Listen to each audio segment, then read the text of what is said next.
Saya sendiri main dengan NIM A1D1 20090. Anggota kedua ada Thalia Cahya Nabila dengan NIM A1D1 20113. Kemudian anggota selanjutnya ada Nandita Sekarsari dengan NIM A1D1 20159. Di sini kami akan membahas mengenai metode-metode dalam validasi instrumen. Nah, pada materi pertama akan dibacakan oleh Saudari Thalia. Kepada Saudari Thalia dipersilahkan.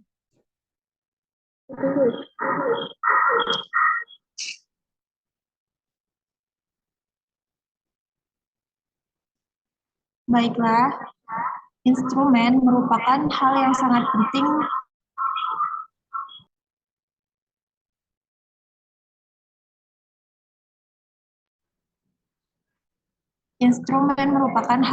penting di dalam kegiatan penelitian. Hal ini karena perolehan suatu informasi atau data relevan atau tidaknya, tergantung pada alat ukur tersebut. Oleh karena itu, alat ukur penelitian harus memiliki validitas dan reliabilitas yang memadai. Instrumen penelitian dirancang untuk satu tujuan penelitian dan tidak akan bisa digunakan pada penelitian lain. Nah, berikut hal-hal yang perlu diperhatikan dalam menyusun instrumen penelitian. Yang pertama, masalah dan variabel yang diteliti termasuk indikator variabel. Harus jelas, spesifik, sehingga dapat dengan mudah menetapkan jenis instrumen yang akan digunakan. Yang kedua, sumber data atau informasi baik jumlah maupun keragamannya harus diketahui terlebih dahulu sebagai bahan atau dasar dalam menentukan isi, bahasa, sistematika, item dalam instrumen penelitian. Yang ketiga, keterampilan dalam instrumen itu sendiri sebagai alat pengumpul data baik dari keabsahan, kesahihan, maupun objektivitasnya. Yang keempat, jenis data yang diharapkan dari pengumpulan instrumen harus jelas, sehingga penelitian dapat memperkirakan cara analisis data guna pemecahan masalah penelitian. Dan yang kelima, mudah dan praktis digunakan, akan tetapi dapat menghasilkan data yang diperlukan. Selanjutnya, ada beberapa langkah umum yang biasa ditempuh dalam menyusun instrumen penelitian. Yang pertama, analisis variabel penelitian, yakni mengkaji variabel menjadi sub penelitian sejelas-jelasnya, sehingga indikator tersebut bisa diukur dan menghasilkan data yang diinginkan peneliti. Yang kedua, menetapkan jenis instrumen yang digunakan untuk mengukur variabel atau subvariabel atau indikator-indikatornya. Yang ketiga, setelah ditentukan jenis instrumennya, peneliti menyusun kisi-kisi atau layout instrumen. Yang keempat, berdasarkan kisi-kisi tersebut, peneliti menyusun item atau pertanyaan sesuai dengan jenis instrumen dan jumlah yang telah ditetapkan dalam kisi-kisi. Dan yang terakhir, instrumen yang sudah dibuat sebaiknya diuji coba digunakan untuk revisi instrumen. Misalnya membuang instrumen yang tidak perlu, menggantinya dengan item yang baru atau perbaikan isi dan redaksi atau bahasanya. Selanjutnya,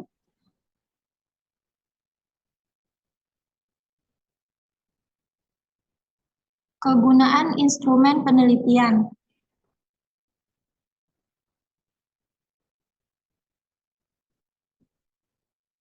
Suatu alat ukur atau instrumen dikembangkan untuk menerjemahkan variabel, konsep dan indikator yang dipergunakan dalam mengungkap data dalam suatu penelitian.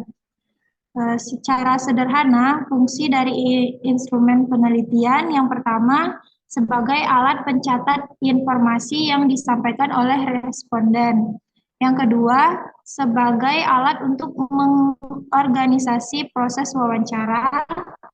Dan yang ketiga, sebagai alat evaluasi terhadap hasil penelitian dari staf penelitian.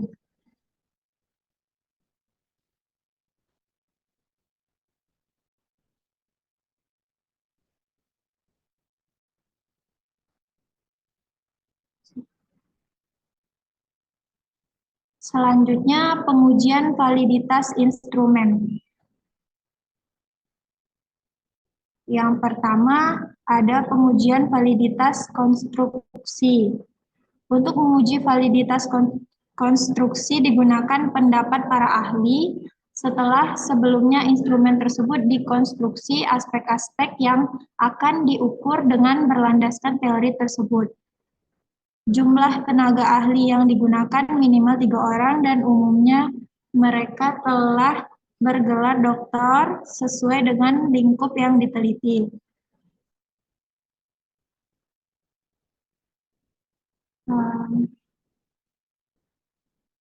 Selanjutnya, pengujian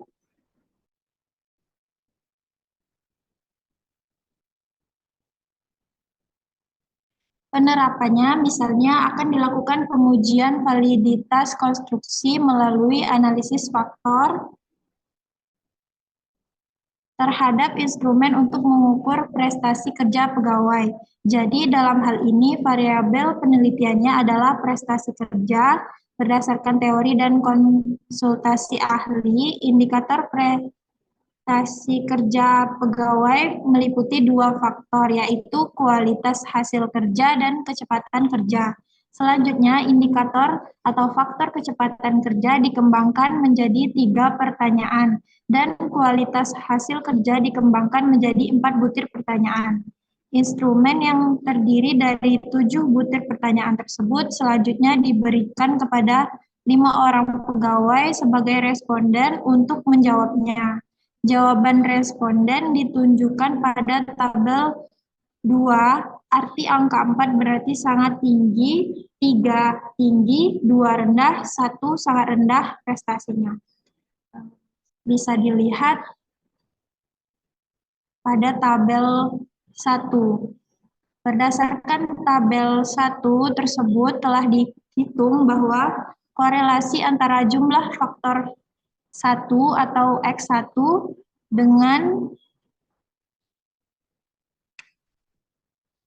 dengan skor total Y sama dengan 0,85 dan korelasi antara jumlah faktor 2 X2 dengan skor total Y sama dengan 0,94. Karena koefisien korelasi kedua faktor tersebut di atas 0,3, maka dapat disimpulkan bahwa kualitas hasil kerja dan kecepatan kerja merupakan konstruksi yang valid untuk variabel prestasi kerja pegawai.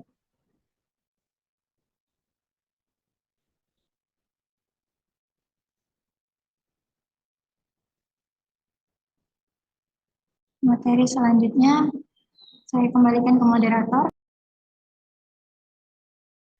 Baiklah, terima kasih kepada Saudari Talia. Materi selanjutnya akan dibacakan oleh Saudari Nandita. Pada Saudari dipersilahkan. Baiklah, saya akan melanjutkan penjelasan dari teman saya tadi, Talia Cahya Nabila. Tadi Talia telah menjelaskan apa yang ada pada tabel 2, yaitu dapat dilihat pada PowerPoint ini. Lalu, untuk di tabel ketiga,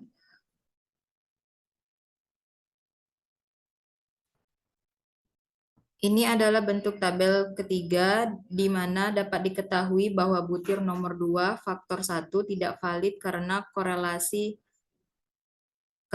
korelasi tersebut dengan total skor 0,22. Butir tersebut tidak selaras dengan butir yang lainnya. Pengujian seluruh butir instrumen dalam suatu variabel dapat juga dilakukan dengan pencarian daya pembeda skor tiap item dari kelompok yang memberikan jawaban tinggi dan jawaban rendah. Jumlah kelompok yang tinggi diambil 27% dan kelompok yang rendah diambil 27% dari sampel uji coba. Pengujian analisis daya pembeda dapat menggunakan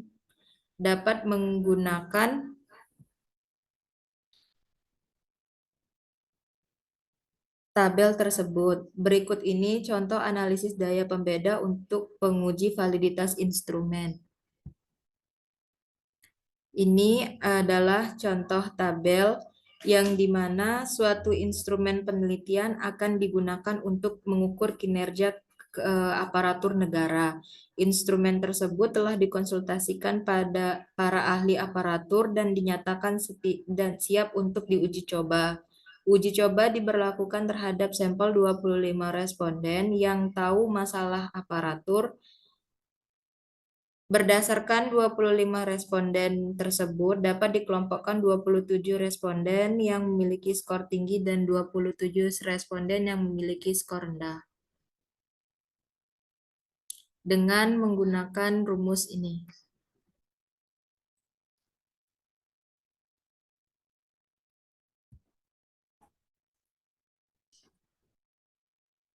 Dapat dilihat berdasarkan rumus yang telah tertera untuk mengetahui apakah perbedaan signifikan atau tidak, maka harga T dihitung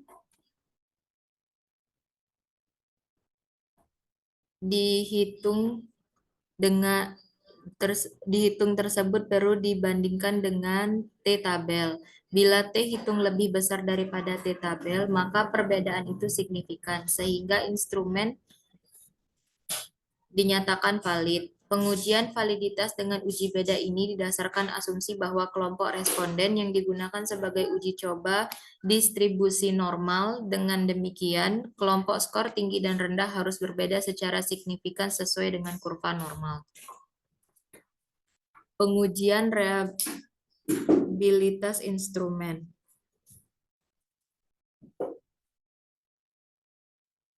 Pengujian reliabilitas instrumen yaitu ada tes retest, yaitu pengujian yang dilakukan dengan cara mencobakan instrumen beberapa kali pada koresponden. Lalu ada ekuvalen, di mana ini cukup dilakukan sekali setiap instrumennya dua, pada responden yang sama, waktu yang juga sama, dan instrumen yang berbeda.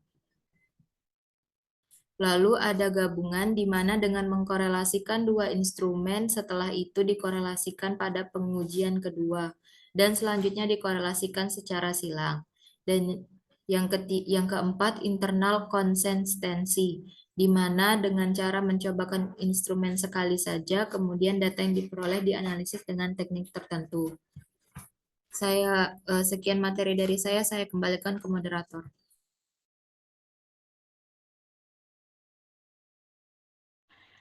Baiklah, terima kasih kepada Saudari Nandita. Materi selanjutnya akan dibacakan oleh saya sendiri. Slide selanjutnya.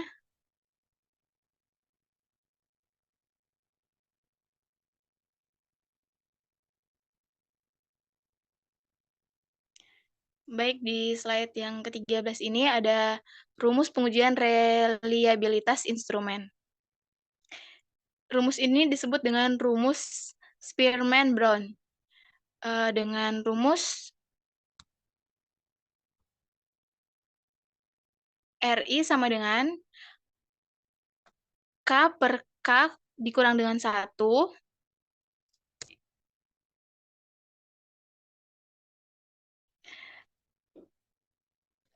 di mana K ini adalah jumlah item dalam instrumen. Selanjutnya ada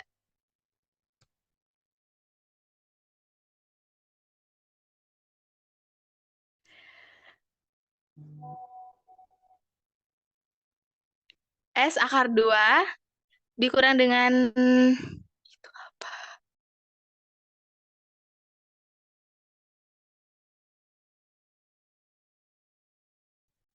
S di sini disebut dengan varians total dikurangkan dengan proporsi banyaknya subjek yang menjawab pada item pertama.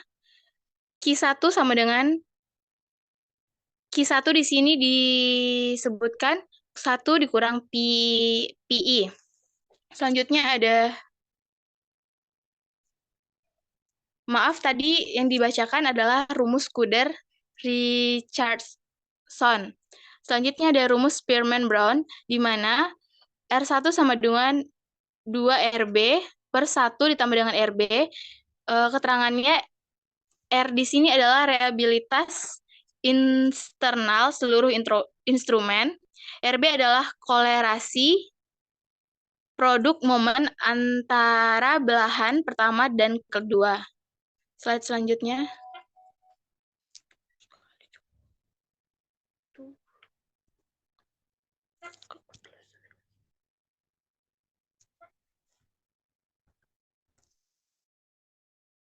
Di sini ada rumus pengujian reliabilitas selanjutnya, ada rumus KR21.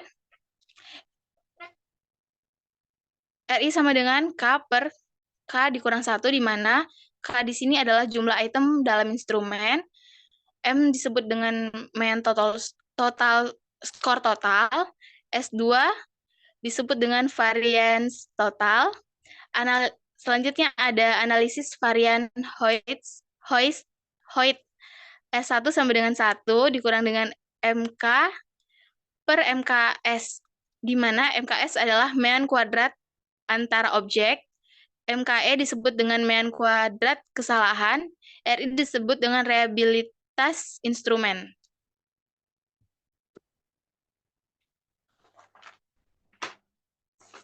Slide selanjutnya. Pada slide selanjutnya ada Content Validity Index.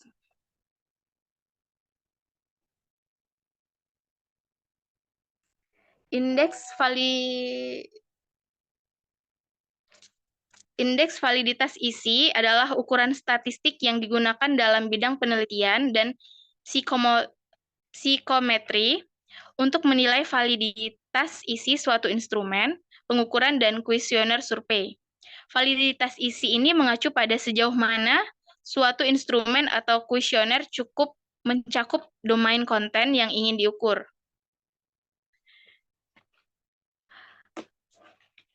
CV ini dihitung dengan meminta panel ahli meninjau item atau pertanyaan dalam instrumen dalam menilai relevansi dan keterkaitannya terhadap konstruksi. Langkah-langkah umum untuk menghitung CVI ini adalah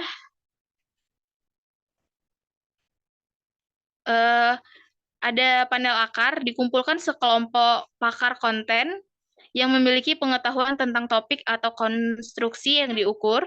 Para ahli tersebut dapat berupa peneliti, praktisi, atau profesional dalam bidangnya. Langkah selanjutnya adalah tinjauan item. Meminta panel ahli meninjau setiap item atau pertanyaan dalam instrumen. Mereka harus menilai setiap item berdasarkan skala relevansi atau keterkaitannya. Skala yang umum digunakan sering berupa skala 4 poin. Yang pertama tidak relevan, yang kedua agak relevan, yang ketiga cukup relevan, dan yang keempat sangat relevan.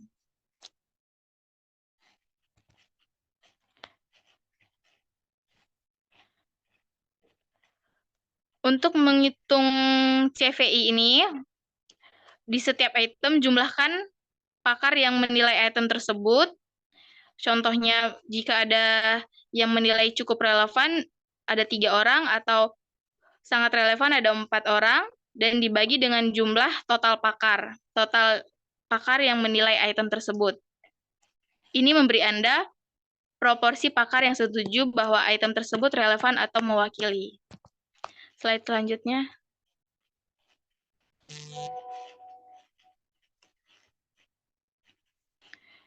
Interpretasi. Umumnya CV yang lebih tinggi menunjukkan validitas konten yang lebih baik. Ambang batas yang diterima secara umum adalah 0,78 untuk CVI yang pertama dan 0,80 untuk SCVI atau AV. Jika item atau skala secara keseluruhan tidak memenuhi ambang batas, Anda mungkin perlu merevisi atau menghilangkan item berdasarkan masukan para ahli yang terkait. Selanjutnya ada validitas isi, sangat penting dalam penelitian dan pengembangan instrumen untuk memastikan bahwa alat pengukuran Anda secara akurat. Dengan NIM A1 D1 20115. Pertanyaannya yaitu,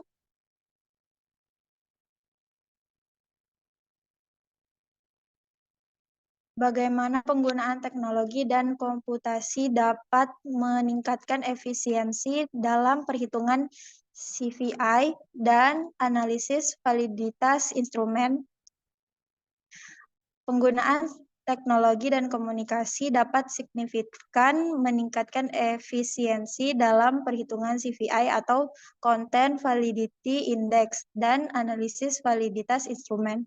Berikut beberapa cara bagaimana hal ini dapat tercapai. Yang pertama, yaitu dengan survei online. Anda dapat menggunakan platform survei online seperti Google Form, SurveyMonkey, atau tools serupa untuk mengumpulkan data dari sejumlah responden secara cepat dan mudah. Selanjutnya, analisis sistematik. Gunakan perangkat lunak statistik seperti SPSS atau R untuk menganalisis data CVI dengan cepat. Alat ini dapat menghitung indeks CVI secara otomatis dan memberikan hasil analisis yang lebih efisien. Selanjutnya, kolaborasi jarak jauh. Komunikasi online memungkinkan kolaborasi dengan rekan-rekan penelitian atau ahli dalam bidang tersebut dari berbagai lokasi, mempercepat proses perhitungan CVI dan analisis instrumen. Selanjutnya, database atau cloud. Simpan data dan dokumen terkait instrumen di database atau cloud store yang dapat diakses oleh tim penelitian. Selanjutnya, pembelajaran mesin. Gunakan algoritma pembelajaran mesin untuk membantu dalam analisis validitas instrumen dengan mengidentifikasi pola dan hubungan dalam data dengan cepat. Selanjutnya, video konferensi. Anda dapat mengadakan pertemuan online dengan para ahli atau responden untuk mendiskusikan instrumen dan hasil CVI dengan lebih mudah daripada pertemuan fisik. Dan dokumentasi elektronik. Simpan dokumentasi terkait validitas instrumen dalam bentuk elektronik untuk menghemat waktu dalam pencarian dan pengorganisasian informasi. Dan yang terakhir, kolaborasi real-time. Gunakan alat kolaborasi real-time seperti Google Doc untuk bekerja bersama dengan rekan-rekan secara efisien dalam membuat dan memperbaiki instrumen serta analisis CVI. Penerapan teknologi dan komunikasi ini akan memungkinkan Anda untuk menghemat waktu, mengurangi kesalahan, dan meningkatkan efisiensi dalam proses perhitungan CVI dan analisis validitas instrumen. Saya kembalikan ke moderator. Baik, terima kasih kepada Saudari Thalia. Pertanyaan selanjutnya akan dibacakan oleh Saudari Nandita. Kepada Saudari Nandita dipersilakan.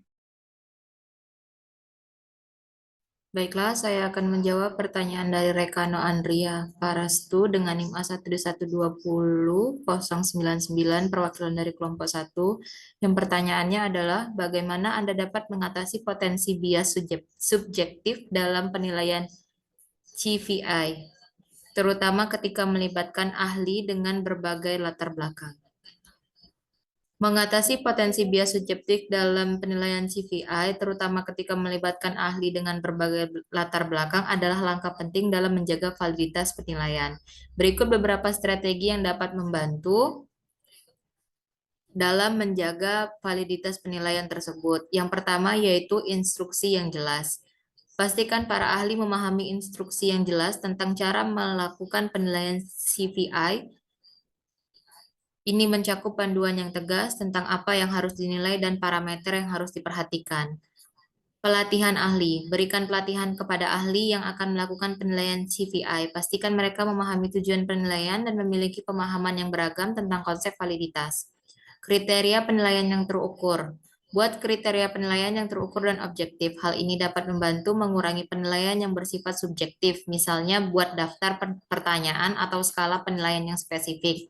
Lalu ada blind review, di mana beberapa kasus Anda dapat melakukan blind review di mana ahli tidak dapat mengetahui siapa yang menyusun instrumen tersebut. Hal ini dapat mengurangi bias yang mungkin muncul karena hubungan antara ahli dan penulis instrumen. Lalu ada konsensus kelompok. Setelah penilaian individu, menyelenggarakan pertemuan kelompok dengan ahli untuk mendiskusikan hasil penilaian dan mencapai konsensus. Diskusi ini dapat membantu mengurangi perbedaan pendapat yang disebabkan oleh bias subjektif. Penggunaan metode statistik. Menggunakan metode statistik seperti kappa atau ICC, Interclass Correlation Coefficient, untuk mengukur tingkat kesepakatan antara penilaian ahli. Ini dapat membantu mengidentifikasi tingkat konsistensi dalam penilaian. Penggunaan berbagai ahli. Melibatkan sejumlah besar ahli dengan berbagai latar belakang dapat membantu mengurangi bias individu yang mungkin muncul. Hal ini juga dapat memberikan gambaran yang lebih komprehensif tentang validitas instrumen. Transparansi. Pakai transparansi dalam penilaian CVI. Dokumentasikan prosedur, hasil, dan komentar ahli. Ini dapat membantu dalam pengawasan dan minimalkan bias. Revisi berkelanjutan. Terima masukan dan revisi instrumen berdasarkan hasil penilaian ahli. Proses ini harus berlanjut hingga tingkat konsensus yang memadai tercapai. Dengan menerapkan beberapa strategi ini, Anda dapat mengurangi potensi bias subjektif dalam penilaian CVI, bahkan ketika melibatkan ahli dengan berbagai latar belakang dan peningkatan validitas penilaiannya.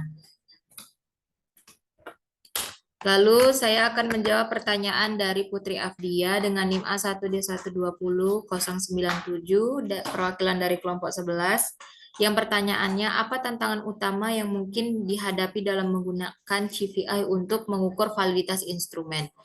Terdapat beberapa tantangan utama dalam menggunakan Coefficient of Variance Inflation atau CVI untuk mengukur validitas instrumen penelitian. Beberapa di antaranya meliputi pemilihan tabel yang tepat.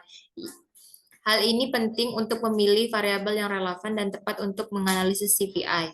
Pemilihan variabel yang kurang relevan atau tidak terkait dengan konstruk yang diukur dapat menghasilkan CVI yang tidak informatif.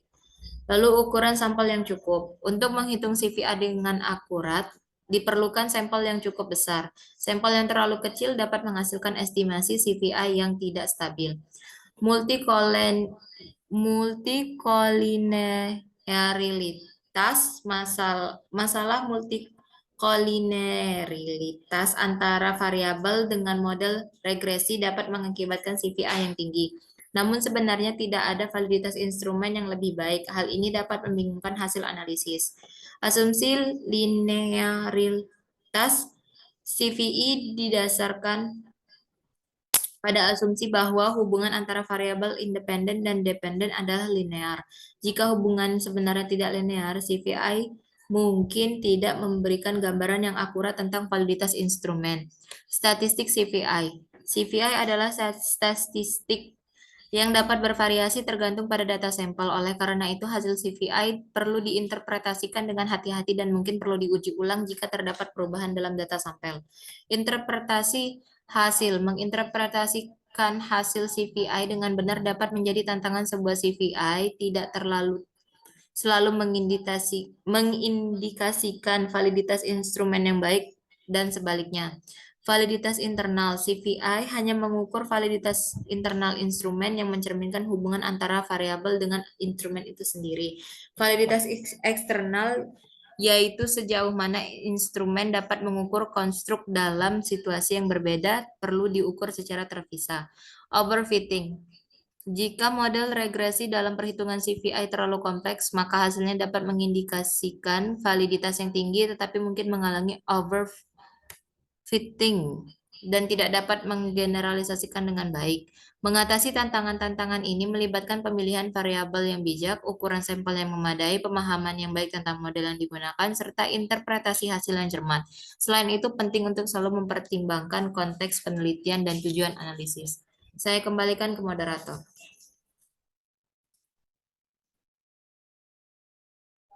Baik, terima kasih kepada Saudari Nandita. Pertanyaan selanjutnya, pertanyaan dari Alvira Natalia Husna akan dijawab oleh saya sendiri. Pertanyaannya adalah, bagaimana validitas konstruk dapat bervariasi tergantung pada populasi atau kelompok yang diteliti? Bagaimana Anda akan mempertimbangkan keragaman ini dalam pengujian validitas konstruk? Jawabannya, validitas konstruk dapat bervariasi tergantung pada populasi atau kelompok yang diteliti. Karena konstruk yang diukur dapat memiliki interpretasi atau makna yang berbeda bagi kelompok-kelompok tertentu. Ini disebabkan oleh perbedaan budaya, latar belakang, pengalaman, dan konteks sosial yang berbeda. Untuk mempertimbangkan keragaman ini, dalam pengujian validitas konstruk, berikut beberapa langkah yang dapat diambil. Langkah pertama, pertimbangkan teori. Pastikan bahwa instrumen yang digunakan memadai dalam mengukur konstruk yang sedang diteliti di berbagai populasi. Jika teori ini dibalik, konstruk tersebut dapat mempertimbangkan keragaman. Itu akan menjadi dasar yang kuat. Selanjutnya, uji ulang instrumen. Uji validitas konstruk di berbagai kelompok atau populasi yang berbeda untuk memastikan instrumen tersebut dapat mengukur konstruk dengan konsisten. Ini dapat melibatkan pengujian ulang instrumen di beberapa kelompok secara bersamaan atau secara bertahap. Selanjutnya, analisis Rats model. Rats model ini dapat digunakan untuk mengukur validitas konstruk dalam berbagai populasi dengan lebih presisi. Model ini menggunakan pengukuran yang komparatif dan invarian terhadap kelompok-kelompok tertentu. Validasi silang budaya.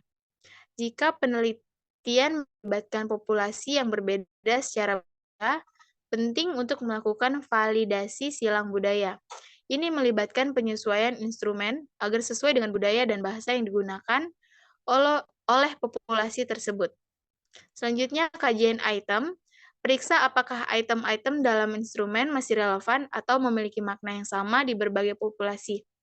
Jika tidak, pertimbangkan untuk menyesuaikan atau mengganti item tersebut. Selanjutnya, lakukan fokus grup atau wawancara. Untuk memahami lebih dalam perbedaan interpretasi konstruk, lakukan fokus grup atau wawancara dengan anggota populasi yang diteliti. Ini dapat membantu dalam menemukan perbedaan dan pemahaman dan pengalaman terkait dengan konstruk tersebut. Uji invariansi. Gunakan teknik statistik seperti analisis invariansi atau uji kesetaraan pengukuran untuk memeriksa apakah struktur instrumen dan hubungan antara item dan konstruk tetap konsisten di berbagai populasi. Selanjutnya, bekerja dengan kolaborator lokal. Jika memungkinkan, bekerja samalah dengan peneliti atau kolaborator lokal yang memahami budaya atau konteks populasi yang diteliti. Mereka dapat memberi wawasan yang berharga dalam menilai validitas konstruk. Selanjutnya, dalam pengujian validitas konstruk, penting untuk selalu mempertimbangkan perbedaan yang mungkin terjadi di berbagai populasi dan berusaha untuk memahami penyebabnya. Validitas konstruk yang kuat akan mengharuskan adaptasi yang sesuai agar instrumen dapat digunakan dengan validitas yang layak di berbagai kelompok. Pertanyaan selanjutnya dari Nadia Damayanti, perwakilan dari kelompok 13. Pertanyaannya adalah, jelaskan hal yang harus dipenuhi untuk melakukan analisis faktor dalam pengujian validitas konstruk. Analisis faktor adalah salah satu metode statistik yang digunakan untuk menguji validitas konstruk dalam penelitian. Untuk melakukan analisis faktor dengan benar, beberapa persyaratan atau langkah penting yang harus dipenuhi adalah sebagai berikut. Yang pertama, data yang sesuai. Pastikan data yang digunakan cocok untuk analisis faktor. Data tersebut sebaiknya bersifat metrik atau interval atau rasio, dan berdistribusi normal. Penggunaan data kategorikal atau ordinal mungkin memerlukan pendekatan analisis faktor yang berbeda, seperti analisis faktor kategorikal. Selanjutnya, Ukur sampel yang cukup. Jumlah responden dalam sampel harus mencukupi untuk mendukung analisis faktor.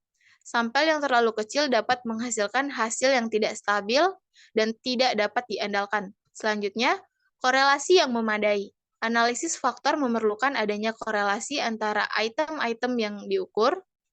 Pastikan bahwa ada korelasi yang memadai antara item dalam instrumen konstruk yang diuji. Selanjutnya, validitas faktorial. Sebelum melakukan analisis faktor, pastikan bahwa konstruk yang diukur memiliki validitas faktorial, yang berarti item-item dalam instrumen seharusnya kolerasi dengan konstruk yang sama. Ini dapat diuji dengan analisis korelasi atau uji Kaiser-Meyer-Olkin. Homoskedastisitas. Pastikan bahwa varian item-item dalam instrumen cukup seragam. Varian yang tidak seragam dapat mempengaruhi hasil analisis faktor. Asumsi kelayakan. Periksa asumsi statistik seperti asumsi kelayakan faktor yang melibatkan pengujian apakah data cocok untuk analisis faktor. Ini mencakup uji Bartlett's Test of Sericity dan uji Kaiser-Meyer-Olkin. Pemilihan metode ekstraksi faktor. Pilih metode ekstraksi faktor yang sesuai, seperti prinsipal komponen analisis atau maksimum likelihood, tergantung pada karakteristik data dan tujuan analisis. Selanjutnya, penentuan jumlah faktor. Tentukan jumlah faktor yang akan diekstraksi. Ini dapat dilakukan dengan melihat Cray plot nilai eigenvalue atau dengan pertimbangan teoritis. Rotasi faktor. Jika diperlukan, rotasi faktor digunakan untuk memperjelas interpretasi faktor yang dihasilkan. Selanjutnya, interpretasi hasil. Setelah analisis faktor selesai, interpretasikan hasil dengan cermat. Identifikasi faktor-faktor yang muncul, beri nama pada faktor tersebut, dan kaitkan hasilnya dengan konstruk yang diuji. Selanjutnya, uji validitas. Untuk memastikan bahwa faktor-faktor yang diidentifikasikan konsisten dengan konstruk yang diukur. Selanjutnya, penilaian keandalan. Periksa juga keandalan instrumen dengan menghitung koefisien keandalan seperti Cronbach alpha. Penting untuk diingat bahwa analisis faktor adalah alat yang kuat untuk menguji validitas konstruk, tetapi hasilnya perlu diinterpretasikan dengan bijak dan mempertimbangkan konteks penelitian. Juga penggunaan teori dan wawancara expert dalam pemilihan item dan konstruk instrumen sangat penting untuk menghasilkan validitas konstruk yang kuat. Kiranya sekian. Apakah ada tanggapan dari teman-teman yang bertanya?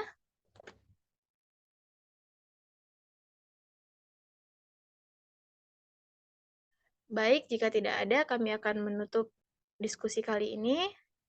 Terima kasih kepada teman-teman yang sudah berpartisipasi dan sudah memperhatikan.